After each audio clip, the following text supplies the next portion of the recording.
আসসালামু আলাইকুম এভরিওয়ান। অযোগ্য ভালোবাসা গল্পের 2 নম্বর পর্ব। তো চলো বেশি কথা না বলে গল্প শুরু করা যাক। আমাকে দেখে তাড়াতাড়ি ফোন রেখে দিল। ফারজানা বলল, আসসালামু আলাইকুম স্যার, কেমন আছেন? আমি গিয়ে একটা চেয়ার টেনে বসে বললাম, ওয়ালাইকুম আসসালাম, এই তো আলহামদুলিল্লাহ ভালো, তোমরা কেমন আছো? ফারজানা বলল, ভালো স্যার। আমি বললাম, মিতু তুমি কথা বলো না কেন? মিতু বলল, ভাবতেছি আপনাকে কি বলে ডাকবো। আমি বললাম, ভাইয়া বলতে পারো। মিতু বলল, আমি ভাইয়া বলে ডাকতে পারবো না। আমি বললাম, তোমার যা খুশি ইচ্ছে তাই ডাকিও। এখন বলো তুমি কোন ক্লাসে পড়ো? মিতু বলল, এই তো স্যার, এবছর মেট্রিক পরীক্ষা দিব। আমি বললাম, আচ্ছা ফারজানা তুমি? ফারজানা বলল, আমি পিএসসি পরীক্ষা দিব। আমি বললাম, তাহলে তো দুই বোন আজকে থেকে ভালো করে পড়তে হবে। মিতু বলল, স্যার এত পরে কি হবে, শেষে তো। আমি বললাম, এই চুপ করো, যত সব ফালতু চিন্তা মাথায় রাখো, এইসব বাদ দিয়ে বই বের করো। মিতু বলল, আচ্ছা। আমি ফারজানা আর মিতুকে পড়িয়ে বুঝতে পারলাম তেমন ভালো ছাত্রী না। বুঝেনি তো, বড় লোকের মেয়ে, টাকার কোনো অভাব নেই, মাস্টার একটার বদলে 5টা রেখে দিবে। আমি বাসায় এসে রাতে ডিনার করে ঘুমিয়ে গেলাম। সকালে রেডি হয়ে দোকানে চলে গেলাম। আমার মতো আরো একটা ছেলে দোকানে কাজ করে। প্রথম দিন তেমন একটা কাজ করায়নি, তবে বুঝতে পারলাম মালিক খুব ভালো মানুষ। আর আমার সাথে যে ছেলেটা কাজ করে তার নাম ফাহিম। আমার মতোই গ্রাম অঞ্চল থেকে এসেছে। রাতে কাজ শেষ করে যখন বাসায় যাব, ফাহিম বলল, তোমার বাসা কোথায়? আমি বললাম, এই তো সামনে। তোমার? ফাহিম বলল, তোমার বিপরীত দিকে। আমি বললাম, ও আচ্ছা, তুমি কি একা থাকো নাকি? ফাহিম বলল, না, আমার কিছু ফ্রেন্ডের সাথে থাকি। আমি বললাম, এই দোকানে কতদিন হলো কাজ করো তুমি? ফাহিম বলল, অনেকদিন হয়ে গেছে, তবে মালিক খুব ভালো, এজন্য যাই নাই। আমি বললাম, আমিও তাই বুঝতে পারলাম। আমি বললাম, আচ্ছা তাহলে আজকে যাই। ফাহিম বলল, আচ্ছা বাই। আমিও বাড়ির দিকে রওনা দিলাম। সামনে একটা ফুচকার দোকান দেখতে পেলাম। আমি ফুচকার দোকানে গিয়ে ঈশার জন্য ফুচকা কিনে আবার বাসার দিকে যাচ্ছি। তবে আমি দোকানে বেশি রাত থাকি না। আঙ্কেল আগেই বলেছে আমি এত রাত পর্যন্ত থাকতে পারবো না, আমার টিউশনি আছে। সর্বোচ্চ 8টা পর্যন্ত দোকানে থাকি, পরে মিতুদের টিউশনি পড়াই। বাসায় এসে মিলিকে ফুচকা দিয়ে মিতুদের বাড়িতে চলে গেলাম। এভাবে চলে গেল 1 সপ্তাহ। আজকে শুক্রবার, তাই সকালে একটু ঘুমিয়ে 9টার দিকে উঠলাম। ফ্রেশ হয়ে নাস্তা করলাম। নাস্তা শেষে সোফায় বসে আছি। ঈশা বলল, ভাইয়া কি করিস? আমি বললাম, এই তোরে বোন, বসে আছি। কেন, কিছু বলবি? ঈশা বলল, ভাইয়া। আমি বললাম, আচ্ছা বল কি বলবি। ঈশা বলল, মিতুর সাথে আমার কথা হয়েছে। ওদের স্কুলের পাশে একটা কলেজ আছে, ওইটা খুবই ভালো। মিতু বলেছে ওইটাতে ভর্তি হলে খুব ভালো হবে, আর মিতুও পরে ওই কলেজেই ভর্তি হবে। আমি বললাম, আচ্ছা তুই যেখানে ভালো মনে করিস সেখানেই যা। কোন দিন ভর্তি হবি? ঈশা বলল, আমি বলছিলাম কি কালকে ভর্তি হতে, কিন্তু। আমি বললাম, আচ্ছা যা, কালকে ভর্তি হ, সকালে আমার কাছ থেকে টাকা নিস। ঈশা বলল, কিন্তু ভাইয়া তুই তো এখনো মাসের বেতন পাস নাই। আমি বললাম, এসব চিন্তা তোর করতে হবে না, তুই শুধু ভালো করে পড়। ঈশা বলল, আচ্ছা ভাইয়া। আম্মু বলল, তোর বুঝি খুব কষ্ট হচ্ছে রে বাবা, আজকে তোর বাবা থাকলে হয়তো এমন হতো না। আমি বললাম, আরে আম্মু এসব কথা বাদ দাও তো। আম্মু বলল, আচ্ছা আমি বাসনগুলো রেখে আসি। এই বলে আম্মু রান্নাঘরের দিকে চলে গেল। আমি বসে বসে ভাবছি, যা টাকা ছিল সব টাকা খরচ হয়ে গেছে, এখন টাকা কোথায় পাবো? ফাহিমকে ফোন দিলাম। ফাহিম বলল, বন্ধু বল। আমি বললাম, আমার ফোনটা বিক্রি করে দিতে পারবি? ফাহিম বলল, কেন, তুই ফোন বিক্রি করে কি করবি? আমি বললাম, আমার মাসের বেতন এখনো অনেক দেরি আছে, এইদিকে আমার ছোট বোন কলেজে ভর্তি হবে, তাই কিছু টাকার দরকার ছিল। ফাহিম বলল, আমি আজকে একটু ঘুরতে যাইতেছি, তোর বিকাশ নাম্বার বল, বিকালে আমি টাকা পাঠিয়ে দিব।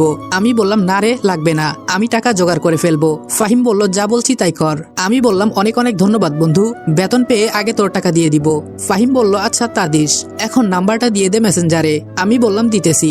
ফাহিমকে নম্বর দিলাম। বসে বসে চিন্তা করছি, আসলেই ফাহিম সাহায্য করে ভালোই করেছে, নইলে ফোনটা বিক্রি করে দিতে হতো। আমাকে এর পাশাপাশি আরো কিছু করতে হবে। রাতে আঙ্কেলের বাসায় চলে গেলাম। আঙ্কেল বলল, আজকে তাহলে বন্ধ দাও নাই? আমি বললাম, না আঙ্কেল, ওদের সামনে গুরুত্বপূর্ণ পরীক্ষা, তাই ওরা যত পড়বে তত ভালো হবে। আমি আর কোনো কথা না বলে ওদের রুমে গিয়ে দেখি 2 বোন মিলে লুডো খেলছে। এইটা দেখে আজকে আমার মাথা গরম হয়ে গেল। এমনি কিছু পড়া পারে না, আবার লুডো খেলে। আজকে পড়লে পড়াবো, না পড়লে আমি নিজেই চলে যাব। আমি গিয়ে 2 বোনকে কঠিন 2টা অঙ্ক দিলাম। মিতু বলল, স্যার এইটা পারবো না, একটু বুঝিয়ে দেন। ফারজানা বলল, আমিও পারবো না ভাইয়া। আমি বললাম, কেন পারবে না, সারাদিন কি করো? কথাটা একটু ধমকের সুরে বললাম। ফারজানা বলল, ভাইয়া এভাবে কেন বলছেন? আমি বললাম, তো কিভাবে বলবো, সারাদিন তো লুডো ভালোই খেলতে পারো, পড়তে বললে বলো পারি না। মিতু একটু কান্নার সুরে বলল, স্যার এমন আর হবে না। আমি বললাম, কি হবে না এমন? প্রতিদিন আমাকে সে একই কথা বলো। সামনে যে এত বড় একটা পরীক্ষা, তার কোনো চিন্তা আছে? সারাদিন শুধু ফোন নিয়ে বসে থাকো, আর আমাকে দেখলে পড়ার কথা মনে হয়। এত কষ্ট করে তোমাদের মা বাবা যে পড়ায়, এই চিন্তা করো তোমরা? কি চায় না চায় তোমাদের কাছে তারা, এই চিন্তা আছে তোমাদের? তারা চায় শুধু ভালো করে পড়াশোনা করে বড় একটা চাকরি করো, এইটাই চাওয়া তোমাদের কাছে। তোমাদের মতো মেয়েরা কি করে জানবে, এত কষ্ট করে যে বাবা মা পড়ায় সেই চিন্তা করে না, প্রেম ভালোবাসা করে পালিয়ে পালিয়ে যায়। যেই বাবা মা তোমাদের 20টা বছর লালন পালন করে আর সেই তোমরাই কিনা 1 মাসের সম্পর্ক করে একটা ছেলের সাথে পালিয়ে যাও। এইটা চিন্তা করো না যে আমাদের বাবা মা এত কষ্ট করে আমাদের বড় করেছেন, তাদের কি হবে? 1 মাসের ভালোবাসা পেয়ে চলে গেলা 20 বছরের ভালোবাসা ফেলে। এসব না হয় বাদ দিলাম, এই যে আমি যখনই এসে দেখি 2 বোন মিলে লুডো খেলো, আজকে যদি ফেল করো তাহলে তোমাদের মা বাবা কি বলবে জানো? বলবে মাস্টারের সব দোষ, আর বলবে ভালো করে আমি তোমাদের পড়াই নাই। আমিও চাই তোমরা পড়াশোনা করে বড় কোনো একটা চাকরি করো, তাহলে আমি এটা তো বলতে পারবো আমার এক স্টুডেন্ট অমুক চাকরি করে। যদি আজকে থেকে ভালো করে পড়াশোনা করো তাহলে পড়বে, না হলে আমি আর তোমাদের পড়াবো না, অন্য কোনো মাস্টার দিয়ে যাব। আর এভাবে কেঁদে কোনো লাভ নাই। এখন বলো পড়বা নাকি পড়বা না? ফারজানা চোখের পানি মুছে বলল, স্যার আজকে থেকে কথা দিলাম আর কোনোদিন পড়ার মাঝে অবহেলা করব না। মিতু বলল, স্যার আমিও আজকে থেকে ভালো করে পড়াশোনা করব। আমি বললাম, আমার কথায় রাগ করলে মাফ করে দিও, আমি এভাবে তোমাদের বলতে চাইনি। কি করব বলো? তোমরা যা শুরু করেছিলে এভাবে চলতে থাকলে তোমরা ফেল করতে।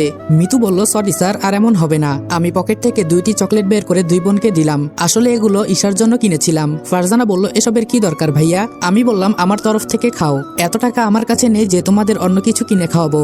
মিতু বলল, স্যার এইটাই অনেক বড় কিছু আমাদের জন্য। আমি বললাম, আচ্ছা আজকে তাহলে আমি যাই, তোমরা কি পড়বা নাকি আমার সাথে চলে যাবা? ফারজানা বলল, না স্যার আমরা পড়বো। আমি বললাম, আচ্ছা মনোযোগ দিয়ে পড়ো, একটা কথা মনে রাখবা, তুমি যে জিনিসের পেছনে সময় দিবা দেখবা আস্তে আস্তে সেই জিনিসে তুমি সফল হয়ে যাবা, সেই কাজটা যতই কঠিন হোক না কেন। তাই আমি বলি পড়ো, অবশ্যই একদিন বড় কিছু করতে পারবা। এই বলে চলে যাচ্ছি, বাহিরে এসে দেখি আঙ্কেল আর আন্টি দাঁড়িয়ে আছে। আঙ্কেল বলল, অনেক অনেক ধন্যবাদ তোমাকে আমাদের মেয়েদেরকে এভাবে বোঝানোর জন্য। আমি বললাম, আরে না আঙ্কেল, ওরা প্রতিদিন বসে বসে ফোন টিপে, তাই একটু টাইট দিলাম যাতে বেশি পড়াশোনা করে। আন্টি বলল, ভালো করেছো, আমাদের কথা তো একদমই শুনতে চায় না। আমি বললাম, আজকে থেকে শুনবে দেখবেন। আচ্ছা আঙ্কেল আজকে যাই। আন্টি বলল, ডিনার করে যাও আজকে বাবা। আমি বললাম, না আন্টি, আম্মু আমার জন্য অপেক্ষা করছে, আমাকে যেতে হবে। আন্টি বলল, আচ্ছা যাও। এভাবে প্রায় অনেক দিন চলে গেল। ফারজানা আর মিতুর মাঝে অনেক পরিবর্তন এসেছে, ওরা এখন শুধু পড়াশোনা নিয়ে বিজি থাকে। আর আমার ছোট বোন প্রতিদিন কলেজে যায়। মিতু এসে আমাদের বাসার কলিং বেল বাজালো। ঈশা বলল, আরে মিতু যে। মিতু বলল, চল ছাদে যামু। ঈশা বলল, আচ্ছা চল। ছাদে আসার পর মিতু বলল, এখন বল তোর কি অবস্থা?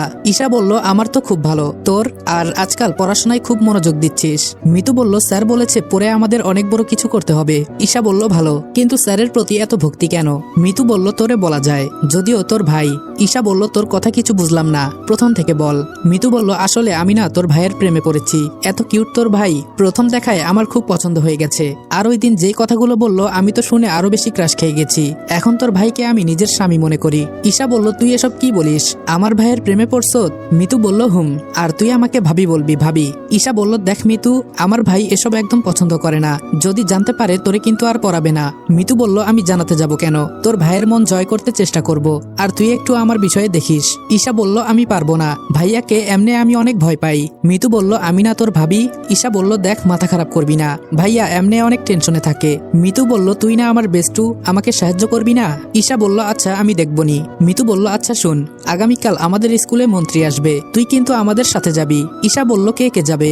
মিতু বলল, আমি, ফারজানা, তুই, বাবা আর তোর ভাই। ঈশা বলল, ভাইয়াকে বলছস? মিতু বলল, না রাতে বলবো। ঈশা বলল, আচ্ছা বলে দেখিস। আমি দোকান থেকে এসে রাতে পড়াতে চলে গেলাম। আমি বললাম, তোমাদের সব পড়া হয়েছে? মিতু বলল, জি স্যার। আমি বললাম, তাহলে আজকে নতুন পড়া পড়াই। ফারজানা বলল, স্যার আপনার সাথে আমাদের কিছু কথা ছিল। আমি বললাম, হুম বলো, কি বলবা? মিতু বলল, আগামীকাল আমাদের স্কুলে মন্ত্রী আসবে, আপনাকে কিন্তু আমাদের সাথে যেতে হবে। আমি মনে মনে বললাম, জীবনে কোনো মেয়ে দেখে এত ভালো লাগে নাই, টিভিতে একবার দেখেই মন্ত্রীর উপর ক্রাশ খেয়ে গেছি, আর বাস্তবে না জানি কি হয়, আমার সাথেই কেন এমন হয়, তাও আবার একটা মন্ত্রীর উপর। সাধারণ কোনো মেয়ের উপর ক্রাশ খাইতাম তাহলে হয়তো আমার ভালোবাসা সফল হইতো। ফারজানা বলল, কি চিন্তা করেন স্যার? আঙ্কেল বলল, তোদের স্যার যাবে, তোদেরকে বলতে হবে না। আমি বললাম, আরে আঙ্কেল আপনি যে। আঙ্কেল বলল, আমিও এই কথাই বলতে আসছিলাম। আমি বললাম, কিন্তু আঙ্কেল আমাকে যে দোকানে যেতে হবে। আঙ্কেল বলল, একদিন না গেলে কিছুই হবে না, আমি বলবো নে। আমি বললাম, আচ্ছা আঙ্কেল। মিলিদের কিছুক্ষণ পরিয়ে চলে গেলাম। সকালে রেডি হয়ে সবার সাথে রওনা দিলাম। স্কুলে গিয়ে দেখি খুব সুন্দর করে সবকিছু সাজানো হয়েছে, বুঝেনি তো, মন্ত্রী আসবে বলে কথা। মিতু বলল, জানু আমার সাথে আসো। আমি বললাম, কি বললা? মিতু বলল, স্যার বলছি। আমি বললাম, ওহ তাই বলো। ঈশা আস্তে করে বলল, এই কি বলিস এসব? মিতু বলল, আমার স্বামীকে আমি যা পারি বলবো, তোর কি? ঈশা বলল, তোর বাবা আছে সামনে, ভয় হয় না তোর? মিতু বলল, ভয় পেলে ভালোবাসা হয় না।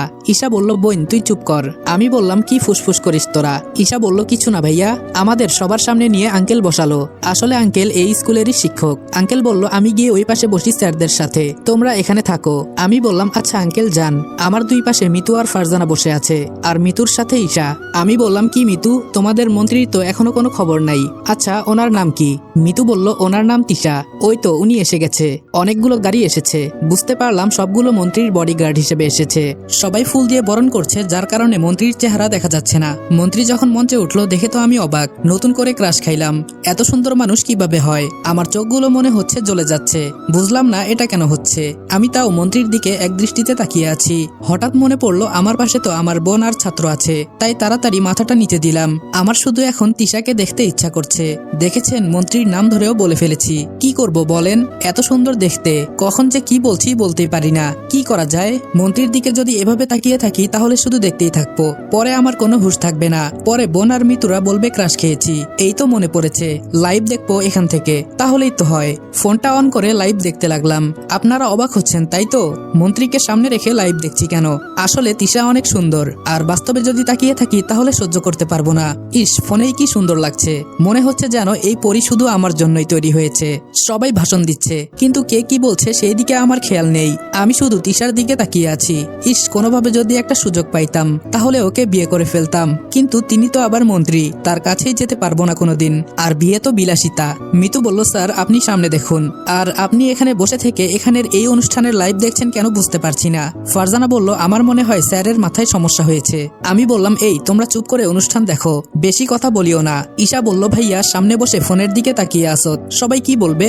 আমি বললাম, তোদের কথা শেষ হলে চুপ করে বসে থাক, আর আমাকে তোর শিক্ষা দিতে হবে না। এই বলতেই ওরা চুপ হয়ে গেল। সবার শেষে তিশা ভাষণ দিচ্ছে। ওয়াও, ওর কণ্ঠটা তো সেই সুন্দর। ধুর, আমি এসব কি চিন্তা করছি। আমি কই আর ও কই। আমি বামন হয়ে চাঁদ হাতে ধরতে যাচ্ছি, তা তো কোনোদিন হবে না। থাক, প্রথম ভালোবাসা, হয়তো দূর থেকেই ভালোবেসে যাব। এজন্যই মানুষ বলে প্রেমে পড়লে মানুষ কত কিছুই না করে। তিশা অল্প কিছু কথা বলে নিচে এসে বসলো। আর এখন সাংস্কৃতিক অনুষ্ঠান শুরু হচ্ছে। দেখতে দেখতে অনুষ্ঠান শেষ হয়ে গেল। তিশার সাথে অনেকেই দৌড়ে গিয়ে পিক তুলতে চেয়েছে, কিন্তু ওর বডিগার্ড আটকে ফেলেছে সবাইকে। আমার এটা দেখে খুব ভালো লাগলো। ও একটা মেয়ে মন্ত্রী, নইলে ছেলেরা কি না কি করে ফেলতো শুধু পিক তুলে। মন্ত্রী চলে গেল গাড়ি দিয়ে। আমিও যেই সিট থেকে উঠবো তখনই ফারজানা বলল, ভাইয়া দাঁড়াও, সবাই আগে যাক, নইলে ঝামেলা হয়ে যাবে। আমি বললাম, ঠিক বলেছ। সবাই যাওয়ার পরে আমরাও যাওয়ার জন্য উঠলাম। পেছন থেকে ফাহিম বলল, রনি। আরে এই রনি দাঁড়া। আমি বললাম, আরে ফাহিম যে, তুইও এখানে আসছত? ফাহিম বলল, কিন্তু তুই এখানে আইসত আমাকে বলবি না? মিতু বলল, ভাইয়া উনি কে? আমি বললাম, আমার ফ্রেন্ড। ঈশা, তুই মিতুদের সাথে চলে যা, আমি একটু পর আসতেছি। ফারজানা বলল, কেন ভাইয়া, কি করবেন? আমি বললাম, এই তো ওর সাথে একটু কথা বলে আইতেছি। মিতু বলল, চল সবাই। ফাহিম বলল, ওদের তো চিনলাম না। আমি বললাম, একজন আমার বোন আর বাকি দুইজন আমার ছাত্রী। ফাহিম বলল, ও আচ্ছা তাই বল। আমি তো মনে করেছিলাম তুই জিএফ নিয়ে আইসত। আমি বললাম, ধুর কি যে বলিস না, আমার আবার গার্লফ্রেন্ড। যেই না চেহারা, কুত্তা দেয় না পাহারা। ফাহিম একটু হেসে বলল, মামা কি যে বলিস না তুই, আর তুই কিন্তু অনেক কিউট। আমি বললাম, বল, আরো বেশি করে বল। যদি এই কথাটা একটা মেয়ে বলতো তাহলে বিশ্বাস করতে পারতাম। ফাহিম বলল, দেখিস তোর প্রেমে অনেকেই পড়বে। আমি বললাম, সেটা আমি মরে যাওয়ার পর। আচ্ছা তুই এখানে কেন এসেছস? ফাহিম বলল, তোর কাছে বলা যায়, তবে তুই কাউকে বলবি না কিন্তু। আমি বললাম, তুই ছাড়া এখনো আমি কারোর সাথে পরিচিত হতে পারিনি, আর যে কয়টার সাথে পরিচিত হয়েছি সব কয়টা গাঞ্জাপট্টি। ফাহিম বলল, আসলে আমি না এই স্কুলের একটা মেয়েকে পছন্দ করি, কিন্তু বলতে পারি না। আমি বললাম, ভয় বলিস না তাই তো? ফাহিম বলল, খুব ভয় করে। আমি বললাম, মেয়েটার সাথে মনে হয় আজকে বইছিলি? ফাহিম বলল, না রে, এক সিট পেছনে বসেছি। আমি বললাম, টেনশন করিস না, আমার ছাত্রীকে দিয়ে প্রপোজাল করাবো। ফাহিম বলল, অনেক অনেক ধন্যবাদ। আমি বললাম, আরে ভুল বলে ফেলেছি। ফাহিম বলল, কি ভুল বলেছিস? আমি বললাম, আমার ছাত্রীদের কাছে আমি এসব বলতে পারবো না, তুই এক কাজ কর, তুই নিজেই প্রপোজ করে দে। ফাহিম বলল, আরে আমি যদি নিজেই প্রপোজ করতে পারতাম তাহলে কি তোরে আর বলতাম? আমি বললাম, ভয় পেলে প্রেম ভালোবাসা করার দরকার নাই, তাহলে বাদ দে। ফাহিম বলল, না না বন্ধু, আমি প্রপোজ করব। আমি বললাম, আচ্ছা ভালো একটা দিন দেখে দুইজনে ছুটি নিয়ে এই কাজটা করব। ফাহিম বলল, ঠিক বলেছস। আমি বললাম, আচ্ছা আমাদের বাসায় চল। ফাহিম বলল, না রে বন্ধু, আরেকদিন। আমি বললাম, আগামীকাল আমার এইচএসসি এর রেজাল্ট দিবে, দোয়া করিস বন্ধু। ফাহিম বলল, অবশ্যই, তুই ভালো রেজাল্ট করবি দেখিস। আমি বললাম, তুই পড়াশোনা করিস না? ফাহিম বলল, আমি এবার এইচএসসি পরীক্ষা দিব। আমি বললাম, তাহলে মনোযোগ দিয়ে পড়িস না কেন? ফাহিম বলল, যা পড়ি তাতেই চলবে। আমি বললাম, চললেই ভালো। ফাহিম বলল, আচ্ছা বন্ধু যাই। আমি বললাম হুম যা। আমি বাড়ির দিকে রওনা হলাম। অপরদিকে তিশা বলল মারিয়া, এই মারিয়া। মারিয়া হলো তিশার পার্সোনাল সেক্রেটারি। মারিয়া বলল জি ম্যাম বলেন। তিশা বলল আমার জন্য যে একটা গোয়েন্দা বের করতে বলেছিলাম তার কি কোনো খোঁজ পেলে? আসলে তিশার অনেক শত্রু, তাই সে গোপনে সবার খোঁজ খবর রাখার জন্য গোয়েন্দা নিয়োগ করবে। মারিয়া বলল সরি ম্যাম, তেমন কাউকে পাই নাই, অনেক খুঁজেছি, সবাই পরীক্ষায় ফেল করে। তিশা বলল বুঝেছি, তোমাদের দ্বারা কিছুই হবে না, যাও আমার সামনে থেকে। একটা গোয়েন্দা খুঁজে বের করতে পারছো না। মারিয়া বলল সরি ম্যাম, তবে খুব তাড়াতাড়ি পেয়ে যাব। তিশা বলল তাড়াতাড়ি খুঁজে বের করো, এমনি আমার শত্রু অনেক বেড়ে যাচ্ছে।